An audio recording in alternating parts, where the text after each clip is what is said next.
Okay, so here is the Lumix DMC-FZ8. I'll give you a quick tutorial on how to use this and get up and running. Okay, so first let's see here. The power button is located right here, and there you go, it's on. Um, some important things, you can select different modes here with the dial. The easy mode, the heart mode, oops, can you see it? There's a heart. That's the simple mode. So if you want to just, take shots or whatever, when you're in simple mode, you can actually press the menu button here. That's kind of difficult to see, and you get some very basic settings. Um, you can also choose some preset settings called scenes. SCN is what it says here, and that actually will allow you in the screen here. It's kind of hard to see with the glare, but that will allow you to actually choose different scenes, landscape scenes, or portrait scenes, whatever. Oops, yeah, it's kind of maybe if I sit this way. Okay, and then the next, let's see, the I switch here.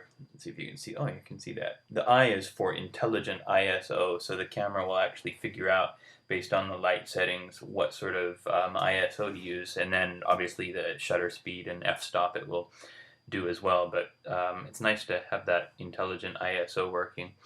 My personal favorite is A, which is aperture priority. Obviously, that tells the camera to open up the aperture a lot more, which will give you a lot more color in your shots. But obviously, if it's a dark scene, aperture priority might work against you, just because you're going to have a longer, you're going to want to, you get blur because the lens stays open longer.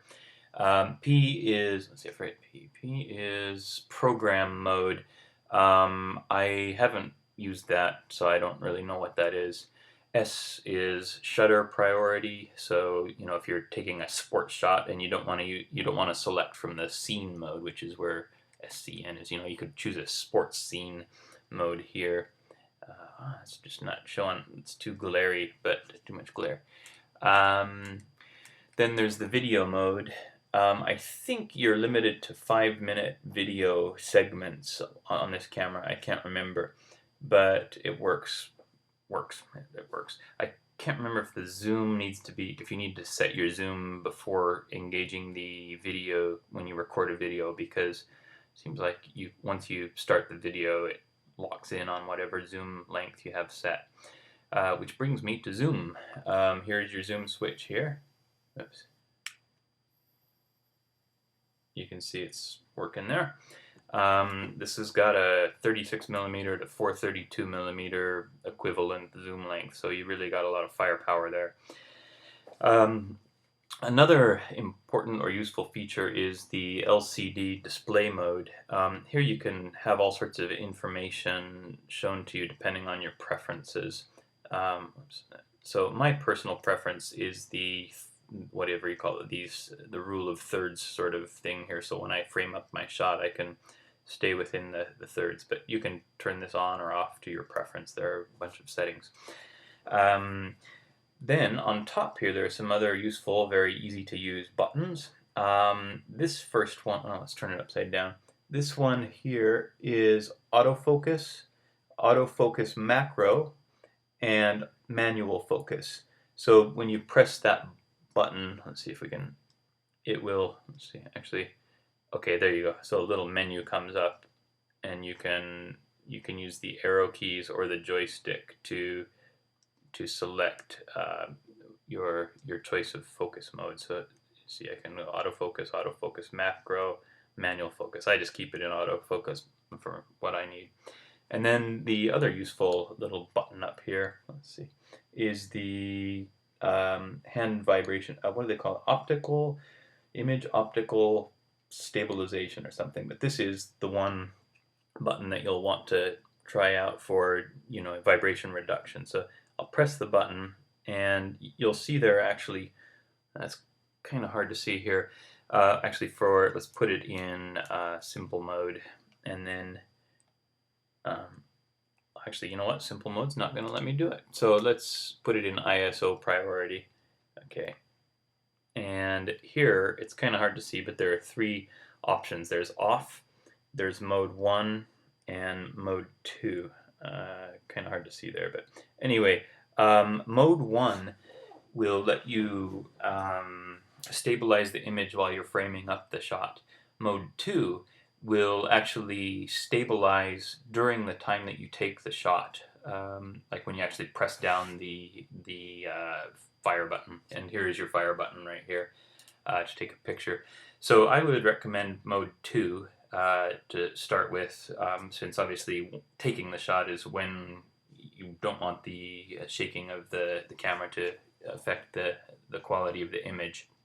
Let's see. I've also noticed when I have mode 1 on, which is when you're framing up the shot, the image is stabilized, that the focus does tend to take a little longer. I think there's probably some mathematical whatever magic happening, and so the processor is crunching away at numbers. Okay, your trash button is here, so after you take a shot, if you don't like it, you can press that. Also here is your flash button. So if you think, I need to take take a shot with the flash, then you press that button, and the whoops, there we go. It pops open. So that's pretty cool. Also, on the other side of the viewfinder is an ENV/LCD button.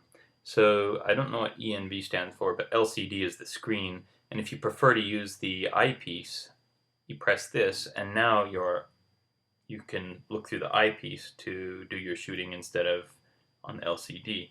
I personally prefer this, but I know a lot of people like the big screen to look at when they're framing up a shot.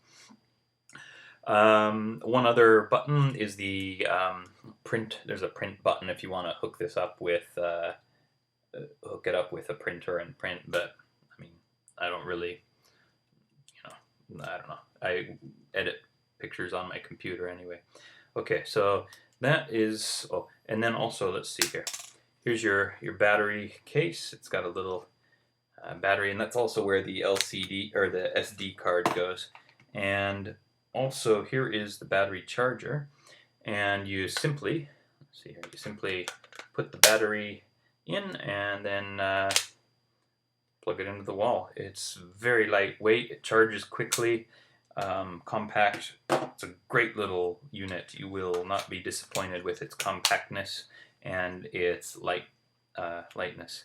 So let's see, and that's the zoom. I think I said you got your zoom here. Yeah, good. Okay, so there you have it. If you want to hook up the camera to a USB cable connection to your printer, on this side is where your cables can hook up. So anyway, there you go. That is a 8.5 minute or so tutorial of how to use your new Lumix DMC-FZ8. Good little camera. I think you will like it. Okay, have fun.